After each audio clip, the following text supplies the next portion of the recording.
السلام علیکم ناظرین، آن نیوز کے ساتھ میں ہوں ربیہ انجم۔ خبر شامل کرتے ہیں۔ قومی امن کمیٹی برائے بین المذاہب ہم آہنگی government of Pakistan youth wing district وزیر گلگت بلتستان کے صدر محمد عمر اخوانزادہ نے میڈیا سے گفتگو کرتے ہوئے NPCIH اسلام آباد یوتھ کے عہدیداروں اور ممبران کے ساتھ بھرپور تعاون کا اعلان کیا۔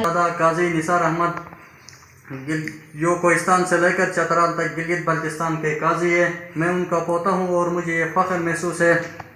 میں اسلام آباد کے یوتھ ونگ کے ممبران اور عہدیداروں کو یقین دلاتا چلوں، کوئی بھی مسئلہ ہو انشاءاللہ ان سے پہلے میں یہاں اپنے یوتھ ونگ ہمراہ تشریف لاؤں گا، اور میں اپنے چیئرمین صاحب کو یہ یقین دلاتا چلوں کہ میرے ساتھ سینکڑوں نہیں ہزاروں کی تعداد میں ممبر منسلک ہے، اور بغیر اپنے جان کی پرواہ کیے بغیر جو قوم اور ملک کی خدمت کر رہے، اور میں ان جوانوں اور عہدیداروں کو بھی خراج تحسین پیش کرتا ہوں، اور اللہ تعالیٰ ان کو مزید کامیابی عطا کرے۔ والسلام۔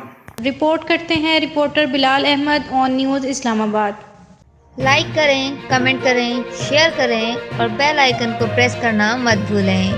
دیکھتے رہیے آن نیوز۔